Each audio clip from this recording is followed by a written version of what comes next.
கர்த்தருக்கு ஸ்தோத்திரம். இன்றைய வசனம் 16 சங்கீதம் 11 உம்முடைய சமூகத்தில் பரிபூரண ஆனந்தமும் உம்முடைய வலது பாரிசத்தில் நித்திய பேரின்பமும் உண்டு.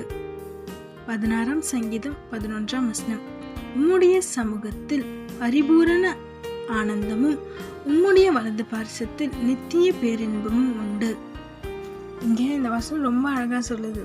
நம்மளுக்கு ஆனந்தம் பேரின்பம்லாம் எங்கன்னா தேவனோட சமூகத்தில், ஆமென், அவரோட வலது பார்சத்தில் இருக்குன்னு இந்த வசனம் அழகாக சொல்லுது. எங்கெங்கேயோ சமாதானத்துக்காக, பாவ மன்னிப்புக்காக, ஒரு ஆனந்தம், சந்தோஷம், மகிழ்ச்சிக்காக என்னென்னமோ செய்கிறோம். இந்த உலகத்தாரும் என்னென்னமோ செய்கிறாங்கள, ஆனால் எல்லாமே எங்கே இருக்குது அப்படின்னா அவரோட சமூகத்தில். நம்ம எப்போ அவருக்காய் காத்திருந்து அவரோட பாதத்தை நம்ம அமர்ந்திருக்கும் போது அப்போ கிடைக்கிற சந்தோஷம், ஆனந்தம் அதுக்கு அளவே இல்லை.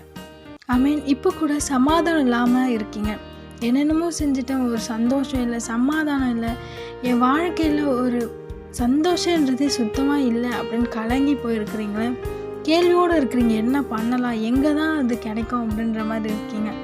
இன்றைக்கி கர்த்தர் உங்களுக்கு பதில் தர, என் சமூகத்தில் வா, என் சமூகத்தில் காத்துரு, அங்கே தான் உனக்கு ஆசீர்வாதம், ஆனந்தம், சந்தோஷம், சமாதானம் எல்லாமே இருக்குது, அங்கே வந்துடுன்னு சொல்கிறாரு. ஆமென். உங்களை பார்த்து தான் சொல்கிறாரு, பேரின்பம் எல்லாமே உங்களுக்கு தரேன்னு சொல்கிறாரு. விசுவாசிக்கிறீங்களா? உங்களை பார்த்து தான் சொல்கிறாரு. குழப்பத்தோடு யாருமே இல்லாமல் கலங்கி போயிருக்கிறீங்களா, உங்களுக்கு தான் சொல்கிறாரு, என் சமூகத்துக்கு வந்துடு.